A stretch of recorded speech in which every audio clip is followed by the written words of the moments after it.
क्या नई बाइक की खुशी में दी गई पार्टी एक युवक की मौत की वजह बन सकती है? क्या जिन दोस्तों के साथ जश्न मनाया वहीं उसके सबसे बड़े दुश्मन बन सकते हैं? और क्या मामूली कहासुनी इतनी बढ़ सकती है कि दोस्त ही पत्थर से कुचलकर हत्या कर दे? धनबाद के चर्चित जितेश रवानी हत्याकांड में पुलिस ने इसी सनसनीखेज रहस्य से पर्दा उठाया है। पुलिस ने 2 आरोपियों को गिरफ्तार किया है जिन्होंने पार्टी के दौरान हुए विवाद के बाद जितेश की हत्या कर दी थी। नमस्कार, आप देख रहे हैं मिरर मीडिया, मैं हूं आपके साथ चंद्रा सिंह। मृतक जितेश रवानी धनसार थाना क्षेत्र के दूहाटाड़ का रहने वाला था। उसने हाल ही में नई पल्सर बाइक खरीदी थी। बाइक खरीदने की खुशी में उसने दोस्तों को पार्टी दी थी। इसी दौरान किसी बात को लेकर विवाद शुरू हुआ और देखते ही देखते मामला हिंसक हो गया। गुस्से में आरोपियों ने जितेश पर पत्थर से हमला कर उसकी हत्या कर दी। इसके बाद शव को चांदमारी खेल मैदान स्थित झाड़ियों में फेंक दिया। 12 मई की सुबह पुलिस ने झाड़ियों से शव और मृतक की बाइक बरामद की थी। परिजनों की शिकायत पर धनसार थाना में मामला दर्ज कर पुलिस ने तकनीकी जांच शुरू की। जांच के दौरान मुख्य आरोपी दीपक कुमार राम के बिहार भागने की जानकारी मिली। पुलिस दबाव बढ़ने पर उसने न्यायालय में आत्मसमर्पण कर दिया। पुलिस रिमांड में पूछताछ के दौरान दीपक ने हत्या की बात कबूल कर ली है। उसकी निशानदेही पर खून से सना शर्ट बरामद किया गया। दूसरे आरोपी शक्ति सिंह को भी गिरफ्तार कर लिया गया। सिटी एसपी ऋत्विक श्रीवास्तव ने बताया कि दोनों आरोपियों का आपराधिक इतिहास रहा है।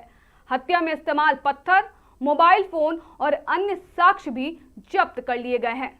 नई बाइक की खुशी में सजी महफिल में जितेश ने शायद कभी नहीं सोचा होगा कि यह जश्न उसकी जिंदगी का आखिरी जश्न साबित होगा। जिन दोस्तों के साथ उसने खुशियां बांटी, उन्हीं हाथों ने बेरहमी से उसकी सांसें छीन ली। मामूली कहासुनी ने दोस्ती को दुश्मनी में बदल दिया और भरोसे का रिश्ता खून में रंग गया।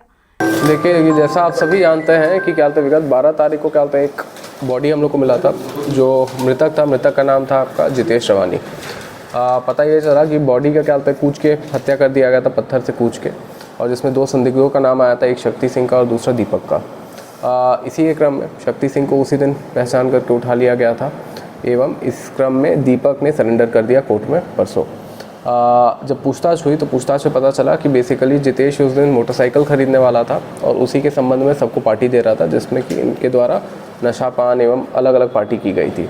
तकरीबन 10:46 बजे इनके द्वारा बियर वगैरह ख़रीदने के लिए और अन्य दारू लीकर ख़रीदने के लिए लोकल ठेके पे जाया गया और उसके बाद ये लोग चांदमारी में वो जो मैदान जहाँ पे मिला था इसका बॉडी, वहाँ पे गए थे दारू वारू का सेवन करने एवं पार्टी करने के लिए। इसी क्रम में क्या होता है, कुछ विवाद हुआ जिसमें जितेश ने इनको कुछ अपशब्द बोले और इस अपशब्द से खफा होकर, इस अपशब्द से रूस कर इन लोगों ने, दोनों ने इसका हत्या कर दिया सीधा सीधा। विवाद किस लिए था? विवाद कुछ नहीं था, मतलब in the heat of the moment जो हम लोग बोलते हैं, in the heat of the moment मतलब पैशंस बहुत ज़्यादा राइज कर गए और उसी में गाली गलौज हुआ। और आप सब भी जानते हैं कि काफ़ी ज़्यादा नशे में भी थे दोनों लोग, तीनों लोग इनफैक्ट, और उसी के क्रम में इसको ये मार दिया गया। नहीं, बस 2। तो बेसिकली अगर आप देखेंगे जहाँ पे मतलब शव को ले जाया गया, सबसे आगे दीपक गाड़ी चला रहा था, बीच में जितेश को बैठाया गया और सबसे पीछे शक्ति बैठा था। और तब तीनों मतलब उस मोटरसाइकिल से जहाँ पे आपका बॉडी मिला था वहाँ पे ले गए और वहाँ पे कूच के हत्या कर दिया गया। पहले से कोई रंजिश नहीं था? कोई रंजिश नहीं था in the heat of the moment, क्योंकि जैसे बताया गया कि जितेश उस दिन मोटरसाइकिल खरीदने वाला था, उसी के संबंध में सबको पार्टी दे रहा था।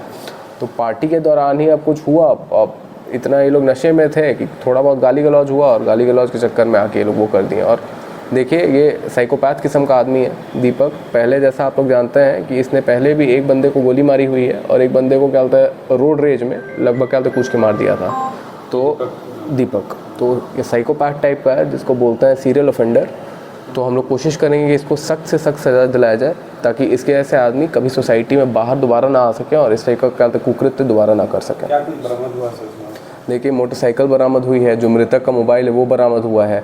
फिर सबसे इम्पॉर्टेंट है कि क्या होता है, जिस शर्ट जो कपड़ा इन्होंने पहना हुआ था जिसका घटना कारित करते समय, उसमें काफ़ी ज़्यादा क्या होता है ये रहता है, एविडेंस रहता है, वो शर्ट को भी बरामद कर लिया गया है।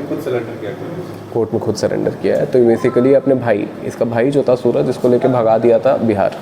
बिहार। लेकिन जब पुलिस की दबिश पड़ी, जब वहाँ पे भी रेड वगैरह किया, तो सूरज को लगा कि क्या बोलते हैं सरेंडर करा देना ज़्यादा उचित है। सूरज अभी फ़रार है, लेकिन सूरज भी हमारे शक के दायरे से बाहर नहीं है। सूरज इसको भगाया है, तो इसलिए वो भी एक दोषी है। आपराधिक इतिहास भी नहीं उनका पीछे। दोनों का मैंने जैसा मैंने बताया, क्या बोलते हैं इसका भी दीपक का भी है, और शक्ति जो है इसका भी आपराधिक इतिहास पहले से रहा है। यह घटना एक बार फिर साबित करती है कि गुस्से का एक पल किसी की पूरी जिंदगी खत्म कर सकता है, और जब अपने ही विश्वास तोड़ दें तो दर्द सिर्फ मौत का नहीं बल्कि उस भरोसे के टूटने का भी होता है जिसे सबसे मजबूत माना जाता है। फिलहाल के लिए इतना ही। बाकी तमाम खबरों के लिए बने रहें मिरर मीडिया के साथ।